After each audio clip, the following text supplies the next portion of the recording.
এই বাংলা শেখানোর one of the reason যে বাংলাটা জানার জন্য আমি ওদেরকে বাংলাদেশে নিয়ে এসেছি। শুধু বাংলাদেশটা আমি চেয়েছি যে ওরা বাংলাদেশের ওদের রুটটা জানুক। আসলে ওরা আমেরিকায় হয়েছে, কিন্তু ওদের বাবা মার দেশ তো বাংলাদেশ। ওদের বাবা মা, আমি, আমার হাজব্যান্ড, আমরা বাংলাদেশে হয়েছি। ওদের দাদা দাদু, নানা নানু তারাও বাংলাদেশে হয়েছে। তো ওদের রুটটা যেন ওরা কখনো ভুলে না যায়, সেই জন্য ফর দ্য টাইম বিং ওদেরকে আমি বাংলাদেশে নিয়ে এসেছি। ওরা ওই দেশে হয়েছে, ওরা ওই দেশেই পড়ালেখা করবে, ওই দেশেই থাকবে। আমি আসলে এটা আমার কোনো রাইট না যে আমি ওদেরকে ডিপ্রাইভ করে বাংলাদেশে রাখবো। ওরা যে দেশের, ওরা সে দেশেই থাকবে।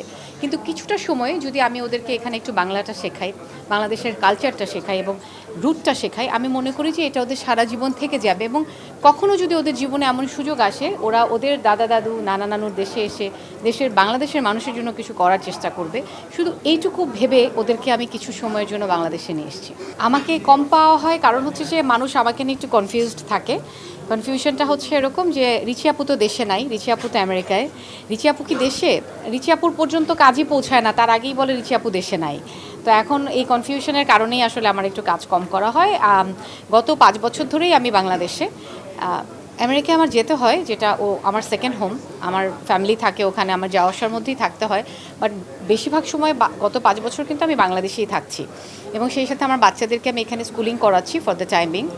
তো এটা অনেকের জানতে অনেক সময় লেগেছে, বা অনেকের অনেক অনেক দেরি হয়েছে যে আমি এখন হয়তো অনেকে জানছে যে আমি দেশে। সো হয়তো বা এখন অনেকে বলবে, বাট এতদিন যেটা ছিল যে সবাই কনফিউজ ছিল যে আমি দেশে না বিদেশে। সো এই কারণে হয়তো আমার কাছে আসতো কম বা আসে কম। ক্যামেরার পেছনে পুরোপুরি না, এটা অনেকটা ক্যামেরার সামনেই কাজ করছি, এবং আমি পারফর্মার। আমার কাজই হচ্ছে পারফর্ম করা। এখানেও যে আমি পারফর্ম করছি না তা না, জাজ হিসেবে পারফর্ম করছি। সো এটা নতুন ধরনের আমার অভিজ্ঞতা, ভালো লাগা কাজ করছে। এবং পাওয়ার মধ্যে আমি বলেছি যে পাওয়ার মধ্যে আমাদের এটা অনেক বড় অর্জন হবে যখন আমরা 20 জন ভালো শিল্পী পাবো, ভালো পারফর্মার পাবো। আসলে শিল্পীর কথাটা তো আসলে অনেক বড়, শিল্পী তো আমরাও এখনও হতে পারিনি।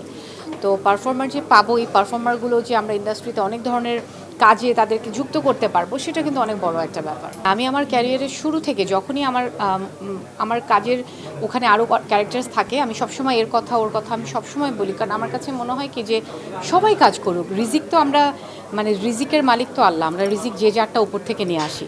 সো ওয়াই নট, সবাই কাজ করুক, সবাই কাজ করাটা উচিত। এবং আমি এটা কিন্তু স্টেজেও বলে এসেছি যে 10 জন ডিরেক্টর এবং যারা উদ্যোক্তা তাদেরকে বলেছি যে অনেক অভিনয় শিল্পী আছে যারা অভিনয়টা শুধু জানপ্রাণ দিয়ে করতে চায়, শুধু অভিনয়টাই করতে চায়।